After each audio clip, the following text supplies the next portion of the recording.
할렐루야. 성경 1189장 장별로 알아가는 성경 이야기 진행을 맡고 있는 구재숙 목사입니다. 반갑습니다. 지난 시간에 이어서 사도행전 10장부터 함께 해보도록 하겠습니다.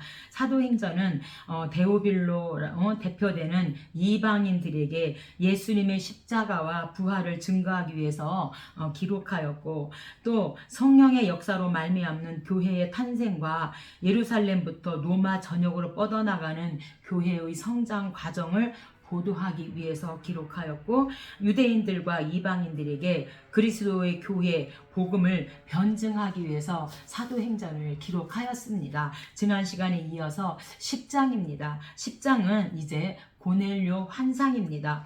고넬료의 환상과 그가 세례를 받기까지의 과정을 서술하고 있는데, 고넬료의 세례는 기독교가 더 이상 유대의 율법주의와 외형적 표징 그 할례에 머무르지 않고 선택받은 선민 사상이죠. 머무르지 않고 각 개인의 영적 상태를 전제로 한 구원의 종교로 발전함을 뜻하고 있습니다. 또한 각 나라 중 하나님을 경외하는 사람에게 새 이스라엘로서의 축복이 임함을 의미하면서 이방인의 구원을 이제 말하고 있습니다.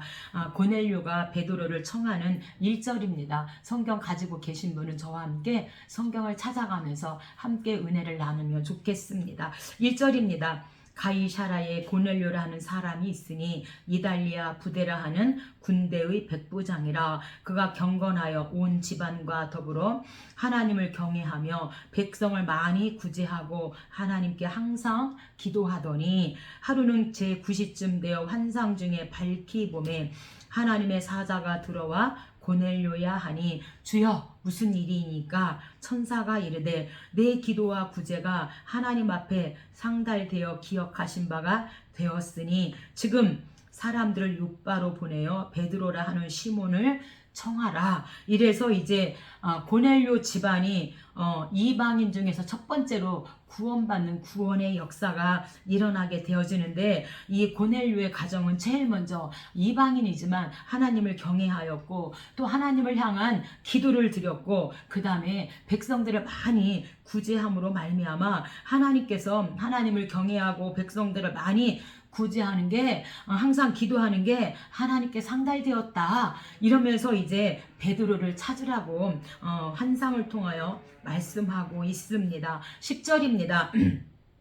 시장하여 먹고자 하매 사람이 준비할 때에 비몽사몽간에 하늘이 열리며 한 그릇이 내려오는 것을 보니 큰 보자기 같고 내 귀를 베어 땅에 들이웠더라. 그 안에는 땅에 있는 각색 네 발 가진 짐승과 기는 것과 공중에 나는 것들이 있는데, 또 소리 있으되 베드로야 일어나 잡아 먹어라 하거늘. 베드로가 가로되 주여 그럴 수 없나이다. 속되고 깨끗지 아니한 물건을 내가 언제든지 먹지 아니하였사옵나이다 한데, 또 두 번째 소리 있으되 하나님께서 깨끗게 하신 것을 내가 속되다 하지 말라 하더라. 아멘. 우리가 레위기 11장에 보면 정부 음식, 그래서 정한 음식과 부정한 음식이 있습니다. 그래서 이스라엘 백성들이 먹어야 할 것과 먹지 말아야 될 것들이 있는데, 오늘 환상을 통하여 베드로에게 보여주는 것은 각색 네 발 가진 짐승과 기는 것, 공중에 나는 것들, 그러니까 부정한 음식들입니다. 부정한 것들을 우리 주님께서 잡아먹어라. 그러니까 하나님 어찌하여 내가 여지까지 부정한 것을 먹지 아니하였는데 나에게 부정한 것을 먹으라 하십니까? 지금 이렇게 묻고 있는 겁니다. 16절입니다. 이런 일이 3번 있은 후 그 그릇이 곧 하늘로 올리워 가니라. 베드로가 본 바 환상이 무슨 뜻인지 속으로 의심하더니, 마침 고넬료에 보낸 사람들이 시몬의 집을 찾아 문 밖에 서서 불러 묻되 베드로라 하는 시몬이 여기 우거하느냐 하거늘. 베드로가 그 환상에 대하여 생각할 때에 성령께서 저더러 말씀하시되 두 사람이 너를 찾으리니. 그래서 이방인 이제 고넬료의 가정을 구원하실 것을 하나님께서 완강히 부정한 건 먹지 않습니다. 베드로는 주로 유대인들을 대상으로서 회개를 외쳤잖아요. 바울은 이방인을 대상으로 하지만 그러니까 하나님께서 환상을 통하여 보여주시면서 고넬료의 가정에 가서 복음을 전할 것을 말씀하고 있습니다. 그래서 이런 환상을 통하여서 고넬료 집안이 이방인 중에서 첫 번째로 구원받는 구원의 역사, 생명의 역사가 일어나게 되어집니다. 11장입니다. 11장은 베드로 보고입니다. 초대교회가 안고 있던 문제 중 하나는 이방인과의 교제입니다. 유대인들은 아직 혈연적 선민의식을 버리지 못하고 항상 그 선민 가운데 선민사상, 그래서 우리만 하나님이 사랑하신다, 우리만 선택받았어, 이렇게 항상 그런 선민사상을 가지고 있습니다. 그래서 이방인과 식사한 베드로, 그러니까 고넬료와 함께 식사한 거죠. 베드로를 비난한 것도 이 같은 특권 의식에서 비롯되었던 것이죠. 그러나 베드로는 고넬료의 사건을 들어서 하나님께서 이방인에게도 회개의 영과 구원의 선물을 주셨다고, 하나님께서 하늘에서 이제 그 부정한 것들 잡아 먹으라, 이것이 이방인에게도 구원을 주시는 것이다, 이렇게 구원의 선물을 주셨다고 설명하고 있는 베드로 보고입니다. 1절입니다. 유대에 있는 사도들과 형제들이 이방인들도 하나님 말씀을 받았다 함을 들었더니 큰망 소문이 쫙 퍼진 거예요. 야, 고넬료의 가정이 베드로로부터 세례를 받고 구원을 받았대, 이렇게 이제 하나님 말씀을 받았다함을 들었더니 할례자들이 비난하여 이르되 내가 무할례자의 집에 들어가 함께 먹었다 하니 베드로가 그들에게 이 일을 차례로 설명하여, 그래서 이제 하나님께서 잡아먹어라, 환상 중에 그래서 가보았더니 고넬료의 집이더라, 이방인의 구원을 하나님 말씀하셨다, 이렇게 이제 설명을 하는 겁니다. 그래서 유대인들은 전통적으로 이방인과 함께 식사하는 것을 죄악시했기 때문에 지금 베드로를 비난하고 있는 것입니다. 5절입니다. 내가 욥바시에서 기도할 때의 황홀한 중에 환상을 보니 큰 보자기 같은 그릇이 내 귀에 매어 하늘로부터 내리어 내 앞까지 드리워지거늘 이것을 주목하여 보니 땅에 네 발 가진 것과 들짐승과 기는 것과 공중에 나는 것들이 보이더라. 부정한 것이죠. 또 들으니 소리 있어 내게 이르되 베드로야 일어나 잡아먹으라 하거늘 내가 가로되 주여 그럴 수 없나이다. 속되거나 깨끗지 아니한 물건은 언제든지 내 입에 들어간 일이 없나이다 하니, 그래서 레위기 11장에 정한 음식과 부정한 음식 중에서 절대 저는 부정한 음식을 먹은 적이 없습니다. 지금 이렇게 말하는 거죠. 9절입니다. 또 하늘로부터 두 번째 소리 있어 내게 대답하되 하나님이 깨끗하게 하신 것을 내가 속되다 말라 하더라. 그런즉 우리가 하나님이 우리가 주 예수 그리스도를 믿을 때 주신 것과 같은 선물을 그들에게도 이방인에게도 주셨으니 내가 누구이기에 하나님을 능히 맡겠느냐 하더라.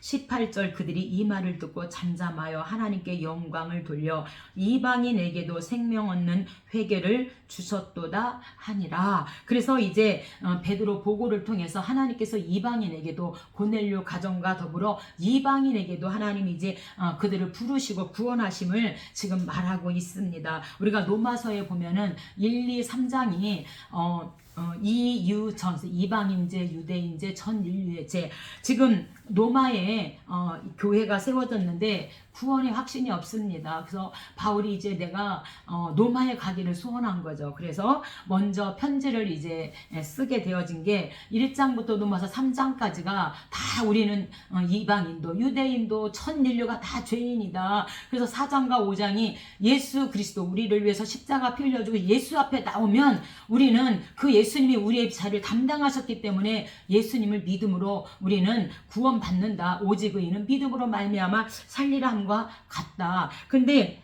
9장, 10장, 넘어서 11장이 이스라엘의 과거, 현재, 미래이거든요. 그래서 과거는 선택을 받았습니다. 그래서 우리가 선민 사상을 가지고 있는 거고, 현재는 이 유대인들, 이스라엘 백성들이 복음을 거부하는데 이게 바로 이방인의 구원의 수가 차기까지 본방 백성들이 복음을 거부하나 이방인의 구원의 수가 차면은 로마서 11장 미래는 반드시 이 이스라엘 유대인들을 회복시키겠다 해서 과거, 현재, 미래에 대해서 말씀하고 있습니다.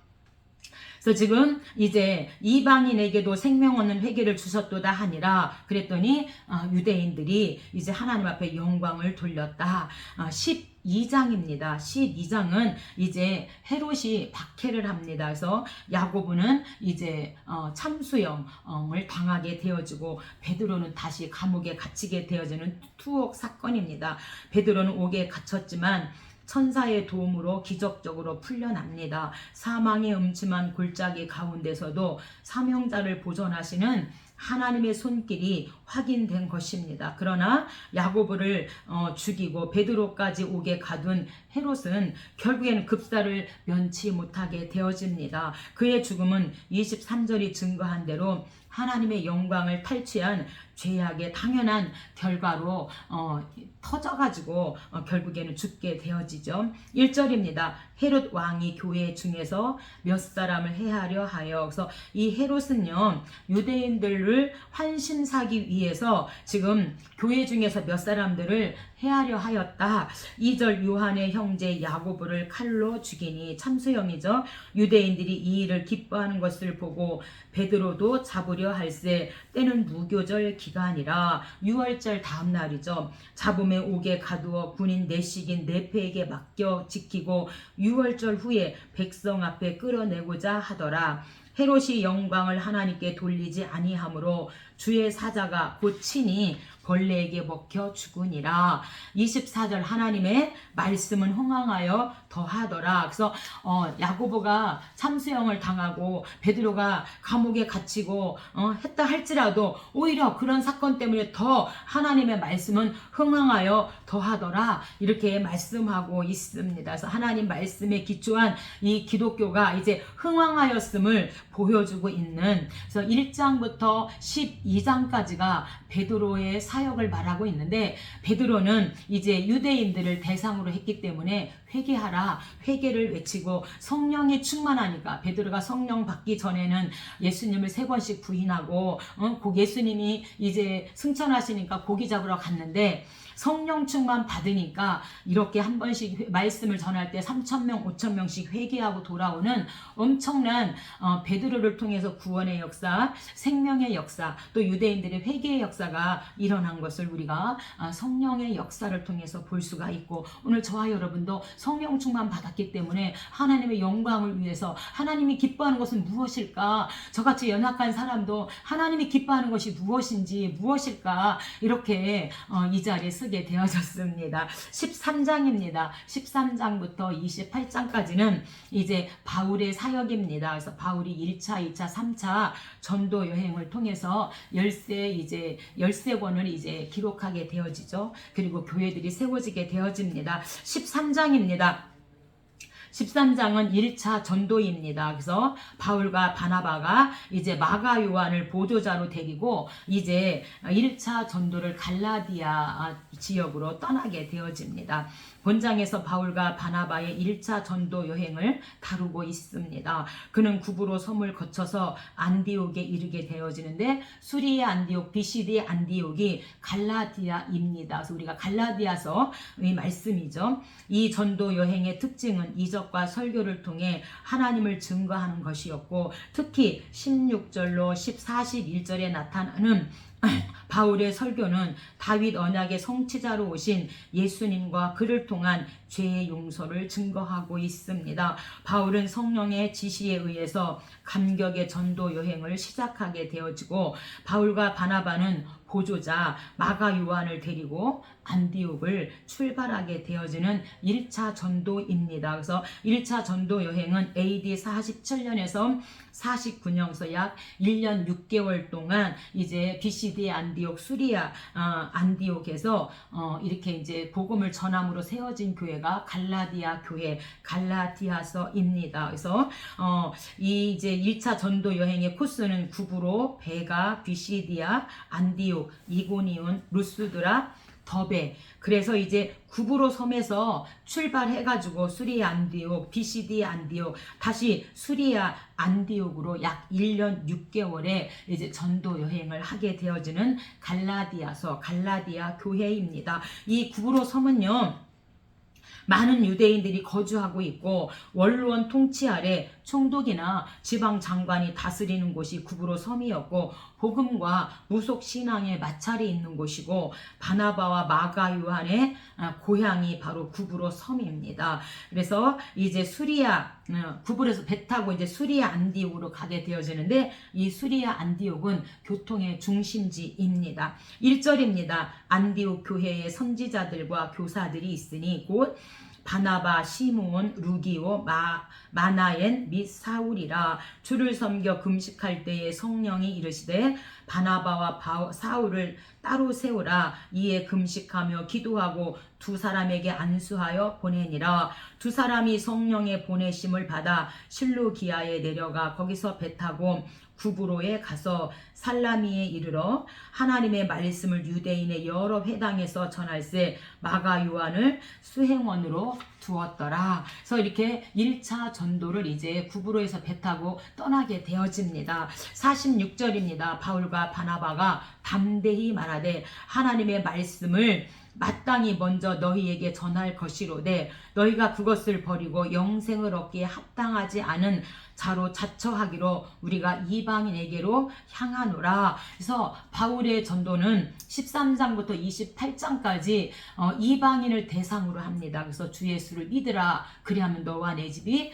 구원을 얻으리라. 그래서 대상이 이방인이기 때문에 믿으라. 그러면 너와 내 집이 구원을 얻으리라. 이렇게 외치고 있는 겁니다. 47절입니다. 주께서 이같이 우리에게 명하시되 내가 너를 이방의 빛으로 삼아 너로 땅끝까지 구원하게 하리라. 이방인들이 듣고 기뻐하여 하나님의 말씀을 찬송하며 영생을 주시기로 작정된 자는 다 믿더라. 아멘. 그래서 영생은요, 하나님의 백성들이 받는 영원한 유업으로, 이 유업은 미래에 곧 마지막 날에 완전히 받을 것이지만 이미 그리스도를 통하여서 현재에도 우리에게 영생이 주어진 것입니다. 49절입니다. 주의 말씀이 그 지방에 두루 퍼지니라. 그래서 이 갈라디아, 비시디 안디옥, 수리 안디옥에 이제 하나님의 말씀이 두루 퍼졌잖아요. 우리 찬송가 듣는 사람마다 복음 전하여 복스러운 소식 두루 퍼지세. 모든 사람에게 전할 소식은 어느 누구나 오라. 어느 누구나 주께 나오라. 어서 와서 주의 말씀 들으라. 하늘아버지가 오라 하시니 어느 누구나 오라. 우리가 구약에서는 하나님의 성전에 들어오지 못할, 총에 들어오지 못할 자가 있었어요. 그래서 암몬과 모압도 총에 들어오지 못하고 또 넷이나 이런 사람들도 총에 들어오지 못하고 이랬어요. 제한이 있었어요, 유대인들. 그래서 항상 이들이 선민의식을 가지고 있었죠. 우리만 구원을 받았고 우리가 하나님의 사랑은 우리만 받은 사람이다, 이렇게 항상 선민의식이 있었는데 이제 이사야 56장 만민 초청부터 이제 구원의, 이방인의 구원의 역사가 점진적으로 퍼지면서 이제는 어느 누구나 오라. 어느 누구나 주께 나와서 주의 말씀을 듣고 구원을 받아라. 아멘, 할렐루야. 그래서 어느 누구나 오늘 우리도, 여러분도 하나님 앞에 나와서 구원을 받고 그 하나님을 찬양하고 있습니다. 주님을 찬양합니다. 그래서 이 작정된 자는요, 구원이 인간의 노력에 의해서 얻어지는 것이 아니라 하나님의 선물임을 강력히 뒷받침하고 있습니다. 그러나 동시에 구원은 반드시 복음에 대한 사람의 반응, 곧 믿음을 필요로 하고 있습니다. 믿어야지. 믿을 때 비로소 구원을 얻게 되어지는 거죠. 14장입니다. 14장은 1차 선교 귀환입니다. 약 1년 6개월에 걸쳐서 이제 전도하고 이제 귀환하게 되어지는 것이죠. 그래서 구브로 섬 출발해서 수리아 안디옥, 그 다음에 비시디 안디옥에 갔다가 다시 이제 수리아 안디옥으로 돌아오는 1차 선교 귀환입니다. 두 사도는 소아시아의 이고니온과 루스드라, 더베를 거쳐서 안디옥으로 돌아오게 되어집니다. 바울은 루스드라에서 걷지 못하는 사람을 고치는데 이것은 예수님의 능력이 사도들에게 전해졌음을 의미하고 있습니다. 한편 본문에서는 바울과 바나바의 예를 통해서 자칫하면 복음 전도자들이 신격화되어 하나님의 영광을 가로채기 쉽다는 것을 보여주고 있습니다. 그래서 오늘 우리들도 하나님의 큰 은혜를 받았는데 행여라도 어떤 우리가 이제 간증을 할 때가 있잖아요. 근데 행여나 우리가 또 간증을 하다가 오직 하나님이 하셨습니다. 하나님께만 영광을 돌려드려야 되는데 행여나 우리가 때로는 내가 할 때가 있잖아요. 굉장히 간증하기도 조심스럽더라고요. 그래서 이제 이런 막 기적과 이적이 나타나니까 여기에서도 자칫하면 이 복음 전도자들이 막 신격화되어져. 우리도 정말 신앙생활 할 때 은사가 많으신 분들 많이 이제 거쳐서 오늘 이만큼까지 왔는데 우리가 저도 젊었을 때는 막 기도받으러도 다니고 막 이렇게 했어요. 은사자들에게. 근데 이제 물론 하나님이 또 우리에게 이제 만져주심도 있지만 때로는 막 은사가 많다 보니 그분들이 하나님의 때로는 자기도 모르는 순간에 하나님의 영광을 가로챌 때가 있다는 것이죠. 또한 우리가 상처를 받을 때도 있어요. 은사자들을 통해서 다 그런 건 아니지만 그래서 오늘 본문에도 자칫하면 이 복음 전도자들이 신격화되어서 하나님의 영광을 가로챌 수 있다는 그런 것을 보여주고 있습니다. 3절입니다. 이고니온에서 두 사도가 함께 유대인의 회당에 들어가 말하니 유대와 헬라의 허다한 무리가 믿더라. 두 사도가 오래 있어 주를 힘입어 담대히 말하니 주께서 그들의 손으로 표적과 기사를 행하게 하여 주사 자기 은혜의 말씀을 증언하게 하시니 아멘. 그래서 은혜의 말씀을 증언하게 하셨습니다. 그래서 이 바울의 설교가 처음으로 기록된 곳이 바로 오늘 이 말씀입니다. 8절입니다. 루스드라에 나면서 걷지 못하게 되어 걸어본 적이 없는 자라. 바울이 말하는 것을 듣거늘 바울이 주목하여 구원받을 믿음이 그에게 있는 것을 보고 큰 소리로 이르되 내 발로 일어나 이렇게 하니 내 발로 일어나라 하니 그 사람이 일어나 걷는지라. 아멘. 바울이 상대방을 보니까 이제 하나님의 말씀을 듣는 거예요. 나면서 걷지 못하게 된 사람이 우리가 3장에도 안진뱅이를 베드로가 내가 은과 금은 얻거니와 나사렛 예수의 이름으로 명하면 일어나 걸어라 할 때 발과 발목에 힘이 들어가서 일어나 걷고 뛰고 주님을 찬양하는 것처럼 오늘 본문에도 루스드라에 나면서 걷지 못하게 되어 걸어본 적이 없는 안진뱅이입니다. 근데 바울이 주목하여서 말하는 것을 설교를 주목하여 듣는 것을 보고 야 저기에 구원받을 믿음이 있구나. 그래서 바울이 내 발로 일어서라. 베드로는 손을 잡고 은과 금은 얻거냐 일어나 걸어라 했지만 바울은 내 발로 일어서라 이렇게 했더니 그 사람이 일어나 걷고 아멘. 하나님의 말씀을 듣는 것은요 이렇게 기적의 씨앗에 이 생명의 말씀을 듣는 겁니다. 아멘이죠. 듣는 사람 전하는 자가 없이 어찌 들으리요 이렇게 말하고 있는데 우리가 말씀을 전해야 돼요. 복음을 전할 때 안 믿는 사람들 이방인들이 그 말씀을 듣고 구원받을 만한 그런 믿음이 생기는 것을 오늘 본문에서 말씀하고 있습니다. 우리가 출애굽기 21장에 보면 종 해방이 있어요. 그래서 이제 7년째는 종이 해방합니다. 해방을 해줍니다. 그런데 이 종이 나는 다른 데로 가지 않겠습니다. 그러면 영원히 나는 당신의 종이 되겠습니다. 하면은 뭘 들어요? 길을 뚫잖아요. 그래서 나는 영원한 당신의 종입니다. 이렇게 길을 뚫어서 표식을 하는 것처럼 오늘 우리는 하나님의 영원한 종이 되겠습니다. 하나님의 종이 되겠습니다. 이렇게 하나님 앞에 말씀하고 하나님의 기쁨이 되었으면 좋겠습니다. 19절입니다. 유대인들이 안디옥과 이고니온에서 와서 무리를 충동하니 그들이 돌로 쳐서 죽은 줄로 알고 쉬에로 끌어내치니라. 제자들이 둘러섰을 때에 바울이 일어나 그 성에 들어갔다가 이튿날 바나바와 함께 더베로 가서 이 루스드라에 나면서부터 걷지 못하는 이 사람을 일어나 걷게 함으로 말미암아 소란을 일으켰다 해서 바울이 유대법은 돌로 쳐서 죽이는 거잖아요. 돌에 맞아서 이제 죽은 줄로 알고 그 사람들이 떠났는데 죽은 줄 알고 시외로 끌어 내치니라. 이 정도로 이 복음의 역사와 함께 고난도 있고 십자가가 있음을 말해주고 있습니다. 오늘 저와 여러분이 복음을 전하다가 이렇게 돌로 치임을 당했다 하면 그래서 막 죽을 만큼 죽도록 맞았다면 저는 생각해 보았어요. 야, 내가 이렇게 핍박을 받고도 복음을 계속 전할 수 있을까? 내가 실망하고 낙심하지 않을까? 아니면은 정말 바울처럼 더 힘을 얻어서 주여 더 힘을 주시옵소서, 성령으로 충만케 하옵소서, 굴하지 않고 또다시 이렇게 복음을 전할 수 있을까? 저에게 질문을 해봤어요. 한번 여러분들도 그렇게 자신에게 질문을 해보면 좋겠습니다.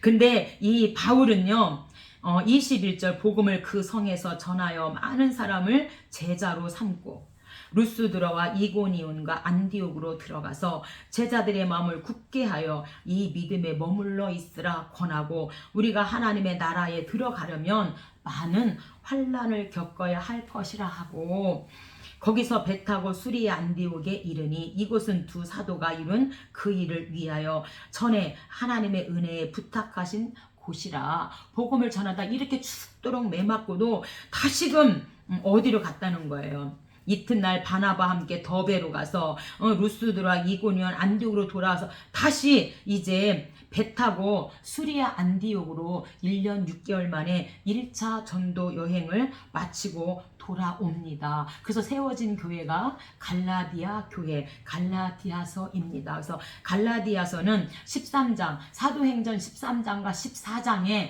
갈라디아서가 들어가야 됩니다. 이렇게 각자가 흩어져서 이제 전도 여행을 마쳤습니다. 15장은요, 예루살렘 회의입니다. 왜 예루살렘 회의를 하였는가? 할례 때문입니다. 갈라디아 교회에 이제 전도하러 가니까 갈라디아 교인들은 반드시 율법을 지켜서 구원받는다. 이렇게 갈라디아 교회가 율법을 지켜서 구원받는다. 그래서 갈라디아의 핵심어가 율법에서 자유하라입니다. 율법에서. 그래서 이제 이 할례 때문에 이제 다시 베드로와 야고보와 예루살렘 이 공의회에 이제 이들이 모이게 되어지는 예루살렘 회의입니다. 바울이 1차 전도 여행 이후 예루살렘에서 열린 이 회의는 일명 사도회의라고 명명되어지며 기독교의 제1의 종교회의라고 말하기도 하는 예루살렘 회의입니다. 이때 베드로와 야고보의 연설로 인하여 바울과 바나바의 율법으로부터의 해방이라는 복음이 전폭적으로 승인되었습니다. 그래서 갈라디아서의 핵심어가 율법에서 자유하라, 율법을 지켜서 구원받는다. 그곳에 가서 너희가 믿을 때에 구원받았느냐, 성령을 받았느냐, 이렇게 갈라디아 교회를 세운 것이죠. 전도 여행 도중 할례 문제가 불거져 나왔습니다. 이 문제로 인해 예루살렘 회의가 소집되고 회의 결과 주 예수의 은혜로만 구원을 얻는다는 기독교의 기본 진리가 확인되어졌는데, 그게 바로 11장 베드로 환상이잖아요. 베드로를 통해서 환상으로 이제 그 부정한 거 이런 것들을 잡아먹어라, 이게 이방인에게도 구원이 있음을 이미도 보여줬기 때문에 이제 베드로와 예루살렘 회의에서 야고보와 바울과 이렇게 만나서 이제 그 결정을 합니다. 그래서 복음을 유대인에게만, 흩어져 있는 유대인에게만 전할 것이냐, 이방인에도 전할 것이냐, 그래서 이제 할례자나 무할례자나 이제 그들에게 복음을 전하는 것으로 정리를 하게 되어진 거죠. 36절부터는 바울과 바나바의 제2차 선교 여행을 기록하고 있는데, 이 부분에서는 선교 사역에 있어서 협력의 중요성을 일깨워주고 있습니다. 1절입니다. 어떤 사람은 바리새파예요.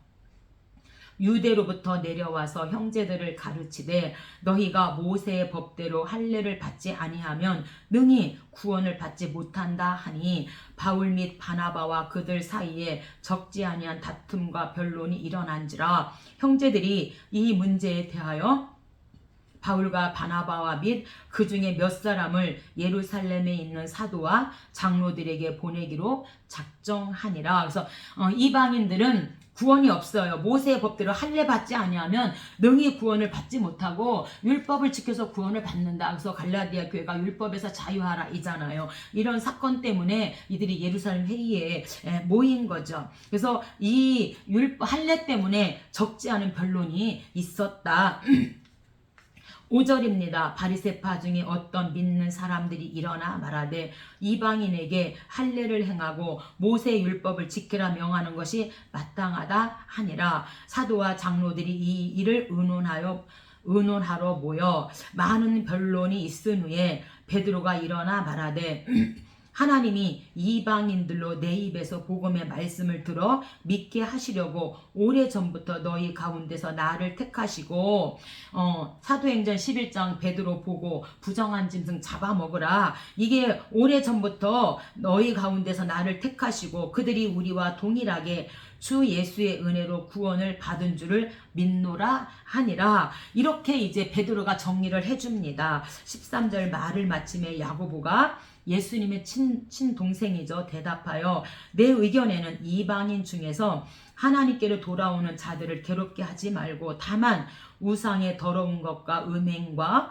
목매어 죽인 것과 피를 멀리하라고 편지하는 것이 옳으니. 그래서 이 우상 제물에 대해서 고린도 교회에서 이제 고린도 전서에서 8장 9장에서 우상 제물에 대하여 바울이 다뤄주고 있습니다. 그래서 우상의 더러운 것과 음행과 목매어 죽인 것과 피를 멀리하라고 편지하고 이제 이방인 할례 무할례자 이런 것은 이제 믿기만 하면 구원을 받는 걸로 이렇게 정리를 이제 하게 되어진 거죠. 그래서 우상의 더러운 것은 우상의 제물을 의미하고 있습니다. 그래서 음식 규례에 대해서는 레위기 11장 부정한 음식과 정부 음식, 그래서 예수님께서는 입으로 들어가는 것이 사람을 더럽게 하지 않는다고 마태복음 15장 11절에 말하고 바울도 디모데전서 4장 4절 골로새서 2장 16절에서 이 규례 정부 음식 정한과 부정한 규례를 폐지를 말하고 있습니다.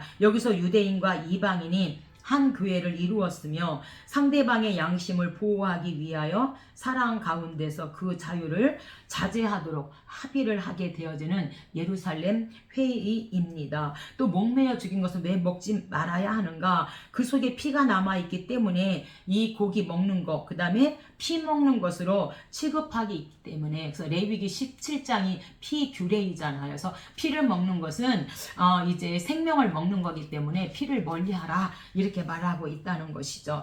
36절부터는요.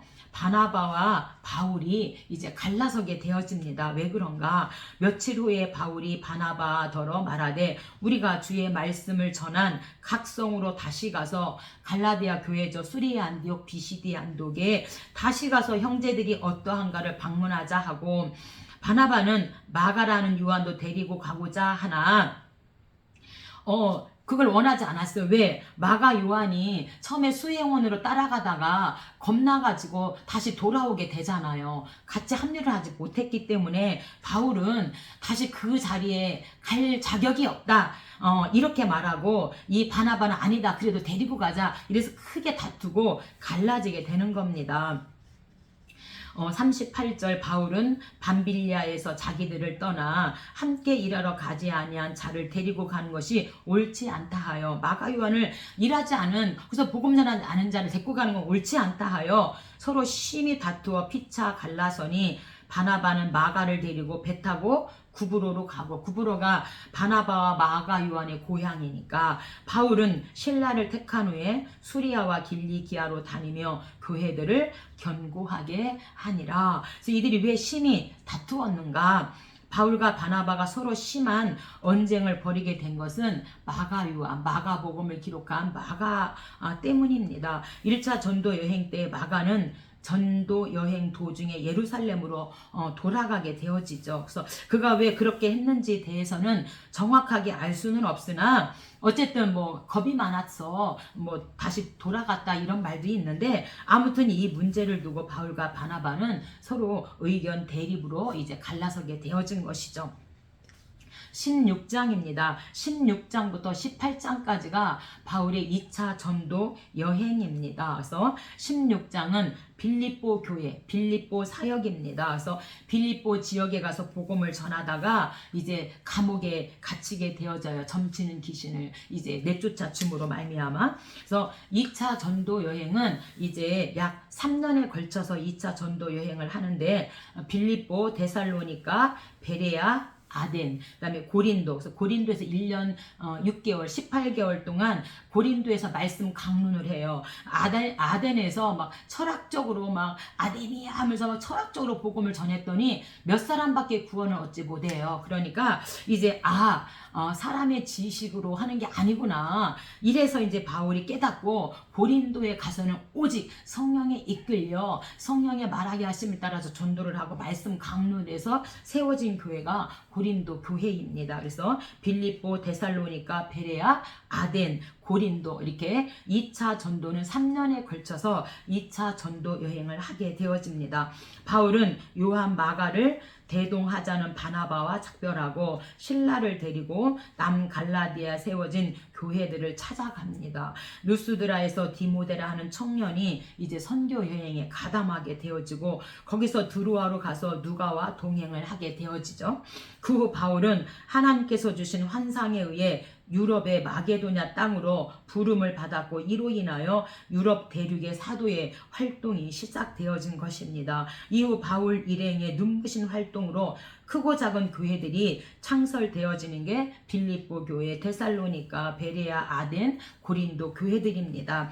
유대인이 법정에서 바울을 송사하였을 때 로마 총독은 종교의 자유를 지키는 놀랄만한 결단을 하고요. 바울은 얼마 동안 에베소 교회를 방문함으로써 제2차 전도 여행을 약 3년에 걸쳐서 마치게 되어집니다. 바울은 2차 전도 여행 도중에 선교 사역에 가장 중요한 동력자 중에 하나인 디모데를 얻게 되어지죠. 누가는 디모데의 그 인간됨을 상세히 기록함으로써 향후 그가 맡게 될 사역의 중요성을 암시하고 있습니다. 디모데는 이제 우리가 교회 서신을 그래서 디모데 전서와 후서와 디도서를 그래서 이제 기록하게 되어 그 교회를 맡아서 기록하게 되어지죠. 한편 바울은 아시아를 방문하고자 하였으나 주의 영의 지시로 마게도냐로 이제 향하게 되어집니다. 1절입니다. 바울이 더베와 루스드라에도 이름에 거기 디모데라 하는 제자가 있으니 디모데는 루스드라와 이고니온에 있는 형제들에게 칭찬받는 자니 바울이 그를 데리고 떠나고자 할세 성령이 아시아에서 말씀을 전하지 못하게 하시거늘 비두니아로 가고자 애쓰되 예수의 영이 허락하지 아니하시는지라 밤의 환상이 바울에게 보이니 마게도냐로 건너와서 우리를 도우라 이렇게 손짓하는 거예요. 그래서 거기서 빌립보에 이르니 이는 마게도냐 지방의 첫 성이요 로마의 식민지라. 그래서 이제 그 성령에 이끌려서 마게도냐로 가는데 마게도냐로 가는 첫 번째 성이 빌립보입니다. 그래서 빌립보에서 이제 제일 먼저 복음을 전하게 되어지죠. 이 빌립보 지방은요.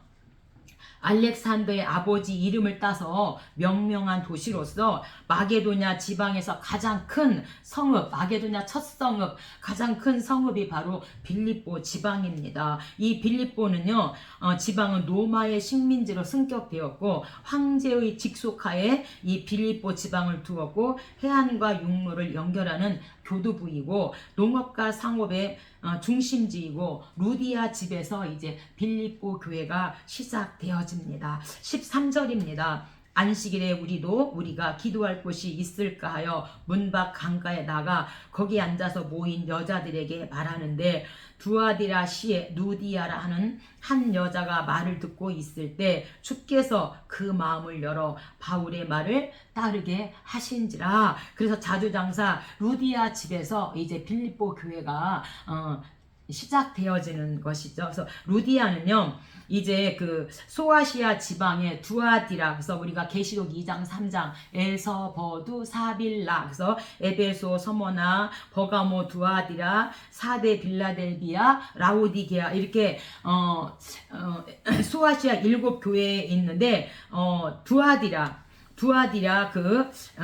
에서 온 사람이 바로 루디아입니다. 당시 두아디라는 염직 기술이 발전되었고 특히 자줏빛 염색을 하는 기술이 발달된 곳이 두아디라입니다. 그래서 루디아는 고넬료처럼 하나님을 경외하는 이방인이었습니다. 15절입니다. 그와 그 집이 다 세례를 받고, 루디아 집이 이제 바울을 통하여 세례를 받고 내 집에 들어와 유하라 하고 강건하여 머물게 하니라. 그래서 이제 루디아 집에서 빌립보 교회가 시작되어지는 거죠. 16절입니다. 우리가 기도하는 곳에 가다가 점치는 귀신 들린 여종 하나를 만나니 그가 바울과 우리를 따라와 소리질러 이르되 이 사람들은 지극히 높은 하나님의 종으로서 구원의 길을 너희에게 전하는 자라 하며, 이같이 여러 날을 하는지라 이 귀신이 계속 하나님의 지극히 높은 하나님의 종입니다. 구원의 길을 전하는 자입니다. 계속 따라다니면서 이렇게 이 귀신 들린 자, 점치는 자가 말하고 있습니다. 그러니까 여러 날 이렇게 하니까 그 귀신에게 이르되 예수 그리스도의 이름으로 내가 네게 명하노니 그에게서 이 점치는 귀신은 나오라. 이렇게 하니까 즉시 그 귀신이 나오게 되어졌습니다. 19절 여종의 주인들은 자기 수익의 소망이 끊어진 것을 보고 바울과 실라를 붙잡아 관리들에게 끌어가다가, 이 점치는 귀신이, 이 여종이 점을 쳐야 그 점괘를 돈을 받아서 돈을 버는데 이제 점치는 귀신이 떠나니까 점괘가 안 나오니까 돈을 벌지 못하니까 결국에는 이제 바울과 실라를 고발하게 되어진 거죠. 22절 무리가 일제 일어나 고발하니 벗기고 매로 치라 하여 많이 친 후에 깊은 옥에 가두고 그 발을 착고에 든든히 채웠더니 한밤중에 바울과 실라가 기도하고 하나님을 찬송하며 제수들이 듣더라. 복음의 볼모지인 이 빌립보에 가서 복음을 전하다 보니까 이렇게 이제 점치는 귀신을 쫓아나니까 이렇게 많은 환난과 핍박이 오게 되어집니다. 우리나라에도 기독교가 들어올 때 수많은 선교사님들이 죽임을 당하고 핍박을 당하고 그렇게 해서 세워진 이 우리나라의 기독교입니다. 아멘이죠. 그런데 오늘 성경에도 보니까 이 복음을 전하다가 베드로도 마찬가지고 바울도 이렇게 감옥에 갇히게 되어집니다. 6절입니다. 이에 갑자기 큰 지진이 나서 옥토가 움직이고 문이 곧 다 열리며 모든 사람의 매인 것이 다 벗어진지라. 간수가 칼을 빼어 자결하려 하거늘 막 진동을 시켜가지고 묶인 것들이 다 풀어지게 되어지는 것이죠. 그래서 이 간수가 이제 자결하려고 합니다. 이 자결은요, 죄인이 도망하면 그 책임은 간수가 처형을 당하게 되어졌답니다. 이와 같은 이유에서 이제 그는 그러한 수치와 고통을 맛보는 것보다 스스로 생명 끊기를 원해서 칼을 빼어 자결하려고 하는 그때에 28절 바울이 크게 소리질러 이르되 내 몸을 상하게 하지 말라. 우리가 다 여기 있노라. 우리 도망가지 않았다. 간수가 바울과 실라 앞에 엎드리고 내게 어떻게 하여야 구원을 얻으리이까 이르되 주 예수를 믿으라. 그리하면 너와 내 집이 구원을 얻으리라. 주 예수를 믿으라. 그리하면 너와 내 집이 구원을 얻으리라. 우리가 막 찬양을 했잖아요. 그래서 이 바울도 베드로처럼 주 예수를 믿으라. 그리하면 너와 내 집이 구원을 받으리라. 이방인이 대상이기 때문에 믿으라. 그러면 구원을 받는다. 이렇게 해서 간수의 가족이 바울을 통하여서 구원을 받게 되는 빌립보 사역입니다. 그래서 빌립보 교회가 세워졌죠. 우리 빌립보서입니다. 그래서 빌립보서는 사도행전 16장에 들어가야 합니다. 17장입니다. 17장은 이제 데베야, 그래서 데살로니가, 베레야, 아덴 한 자씩만 따서 데베야, 데살로니가, 베레야, 아덴 이렇게 이제 복음 전도를 하게 되어집니다. 바울은 자립 전도의 모범을 보였습니다. 그래서 아덴에서의 그 바울의 설교는 성교 방법론적 측면에서 중요한 의미를 가지고 있습니다. 아덴이 말이 갑자기 안 나오네요. 하여튼 다분히 이 철학의 도시예요. 아덴이. 그래서 철학적으로 이제 복음을 전하게 되어지죠. 그래서 철학적으로 유추론적인 방법으로 하나님을 설명하는데 이것은 아덴의 철학적 그 풍토를 두고 이렇게 복음을 전했기 때문에 몇 사람밖에 얻지를 못해요. 그래서 중요한 것은 하나님이 이제 하나님을 변질시켜서 막 철학적으로 그렇게 복음을 전하면 안 된다는 것을 아덴에서 이제 바울이 깨닫고 고린도에 가서는 이제 하나님 말씀으로만 강론을 하게 되어지죠. 1절입니다. 데살로니가에 이르니 거기 유대인의 회당이 있는지라. 바울이 새 안식일을 성경을 가지고 강론하면서 새 안식일은 3주 동안 이제 유대인의 회당에서 복음을 전해서 세워진 교회가 데살로니가 교회입니다. 뜻을 풀어 그리스도가 해를 받고 죽은 자 가운데서 다시 살아나야 할 것을 증언하고 이 예수가 곧 그리스도라 하니 유대인들이 시기하여 불량한 사람들을 데리고 떼를 지어 성을 소동하게 하여 야손의 집에 침입하여 그들을 백성에게 끌어내려고 찾았으나 무리와 읍장들이 이 말을 듣고 소동하여 야손과 그 나머지 사람들에게 보석금을 받고 놓아주니라. 그래서 이 데살로니가에서 3주 동안 복음을 전해서 세워진 교회가 데살로니가 교회, 데살로니가 전후서입니다. 그래서 데살로니가는 마게도냐 지방의 수도로 가장 번성한 도시였고 영혼의 심장이라 부르는 곳이 데살로니가 지역이었습니다. 3주간 머무름으로 말미암아 세워진 교회가 이제 데살로니가 교회인데 여기서도 불량한 사람들로 인하여서 이제 때를 지어 소동함으로 말미암아 보석금을 받고 이제 놓아줘서 베레아로 이제 바울이 이동을 하게 되는 대베아 데살로니가 베레아 전도입니다. 10절입니다. 밤에 형제들이 바울과 실라를 베레아로 보내니 유대인의 회당에 들어가니라.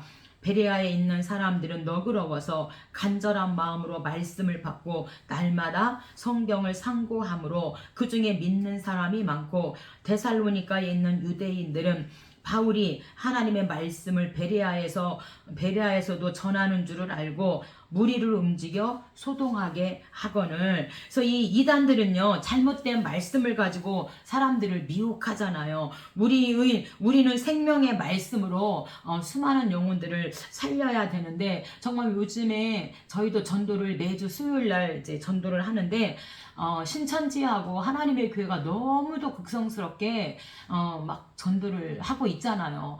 전에 저희가 이렇게 집집마다 막 문 두드려서 복음 영접하고 매주 월요 사역이라 해갖고 월요일마다 찾아가서 어르신들 반찬도 해다 드리고 집도 치워드리고 월요일마다 가서 한 100가정 정도 그렇게 예배를 드리면서 왕집 목회를 했는데 우리가 낮에 가보면은요 어느 순간부터 하나님의 교회 사람들이 와서 탁 자리를 차지하고 있고요. 막 그러더라고요. 어쨌든 이렇게 이단들은 극성들이에요. 극성들.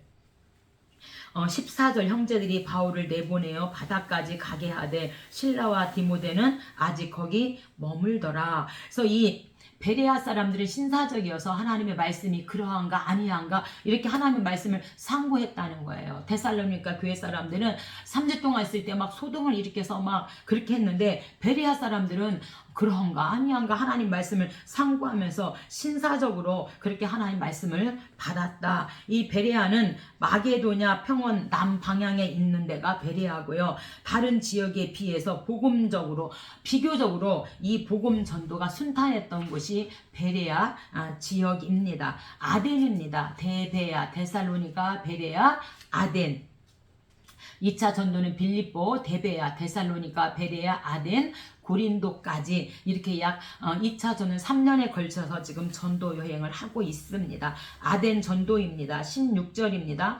바울이 아덴에서 그들을 기다리다가 그 성에 우상이 가득한 것을 보고 마음이 격분하여 회당에서는 유대인과 경건한 사람들과 또 장터에서는 날마다 만나는 사람들과 변론하니 어떤 에피쿠로스와 스토아 철학자들도 바울과 쟁론할세. 그래서 에피쿠로스는요 BC 3000년 300년 에피쿠로스로부터 시작된 쾌락지상주의를 부르짖는 학파로 초창기에는 정신적인 쾌락을 추구하였으나 바울 시대에 이르러서는 감각적인 그런 쾌락 쪽으로 기울어진 학파가 에피쿠로스 학파입니다. 그 다음에 스토아 철학은요 BC 300년 제노로부터 시작된 학파로서 인간과 자연을 선으로 이끄는 위대한 이성에 순응하며 살도록 가르친 학파이죠. 도덕적으로는 금욕주의자들이었다고 합니다. 22절입니다. 바울이 아레오바고 가운데 서서 말하되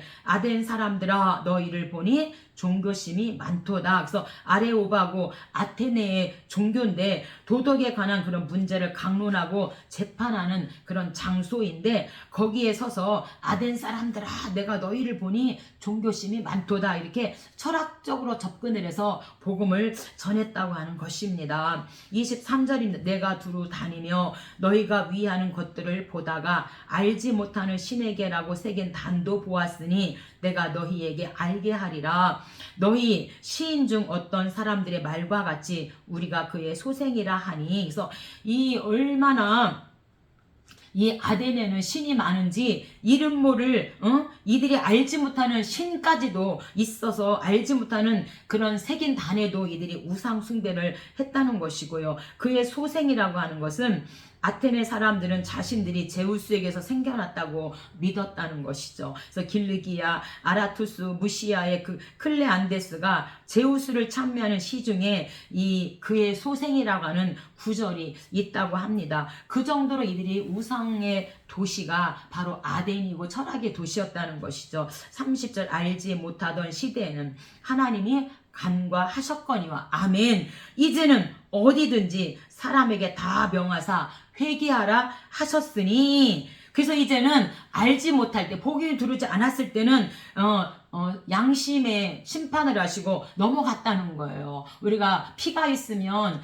죽음이 넘어가고 피가 없는 애굽에 죽음이 있는 것처럼 하나님이 알지 못하던 시대는 간과해서 넘어갔지만 이제는 어디든지 이제 예수를 믿으라, 회개하고 예수님 믿으라 이렇게 하였기 때문에 이제 너희가 이제는 간과되지 못하고 예수를 믿어야 된다 이렇게 복음을 전했을 때 몇 사람이 그를 가까이하여 믿으니. 그래서 이게 철학적으로 접근을 했더니 몇 사람밖에 하나님 믿는 예수 믿는 사람이 몇 사람밖에 나오지 않았다는 것이죠. 그래서 이 아덴은 학문의 도시고 예술의 도시고 철학의 도시고 우상의 도시였음을 말하고 있습니다. 그래서 아덴 사람들아 이렇게 단에서 바울이 외친 것은 헬라어로 안드레스 아데나이오이에서 소크라테스와 플라톤 등 유명한 헬라 연사들이 연설 서두에서 사용한 말을 사도 바울도 그렇게 세상적인 방법으로 접근해서 복음을 전했더니 몇 사람밖에 구원받은 자가 없었다는 거예요. 그래서 이제 18장 고린도 사역은요 완전히 이제 철학적인 세상적인 방법이 아니라 이제 말씀으로 완전히 전환을 하게 되어집니다. 18장입니다. 18장은 이제 2차 전도의 마지막 코스인 고린도 사역입니다. 그래서 빌립보, 데베야, 데살로니가, 베레야, 아덴, 고린도 이렇게 2차 전도는 약 3년에 걸쳐서 이제 전도 여행을 하게 되어지고요. 고린도 지역에서는 1년 6개월 18개월 동안 이제 고린도에서 말씀 사역을 해서 세워진 교회가 고린도 교회입니다.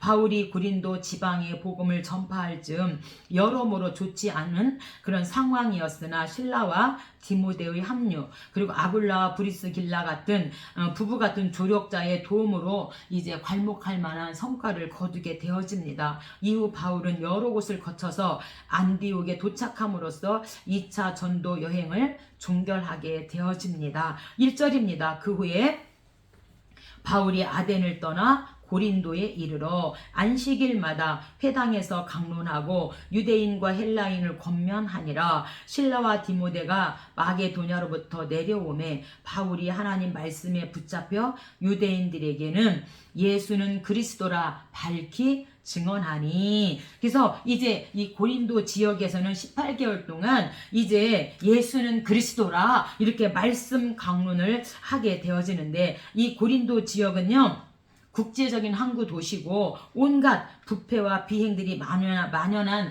도시였고, 이 고린도 지역에는 프로디테 그 여신전이 있었다는 거예요. 이 프로디테 여신전에는요 1000명의 이 신전에 바쳐진 창녀가 있을 정도로 우상의 도시였음을 말해주고 있습니다. 근데 이 고린도 지역에 1년 6개월 18개월 머물면서 말씀 강론에서 세워진 교회가 이제 고린도 교회잖아요. 고린도 전서와 후서. 그래서 고린도 전서에서 우상 제물에 대하여 8장과 9장에서 이렇게 이제 말하고 있습니다. 8절입니다. 회당장 그리스보가 온 집안과 더불어 주를 믿으며 수많은 고린도 사람도 듣고 믿어 세례를 받더라. 아멘. 세례는 인간의 모든 죄를 씻고 새로운 사람이 되겠다는 표로 행하는 기독교의 기본 예식으로, 초대교회의 세례는 그리스도의 이름으로 그의 구원에 참여하여 성령으로 새로 태어나고 그의 몸인 교회에 연결되는 예식입니다. 그래서 이 그리스도는 바울이 그 세례를 준 사람 중에 한 사람입니다. 그래서 회당장 그리스도가 이제 바울로부터 세례를 받고 예수님을 믿게 되어진 거죠. 11절입니다. 1년 6개월을 머물며 그들 가운데 하나님의 말씀을 가르치니라. 그래서 18개월 동안 1년 6개월 동안 고린도 교회에서 말씀을 강론해서 세워진 교회가 고린도 전후서 고린도 교회입니다.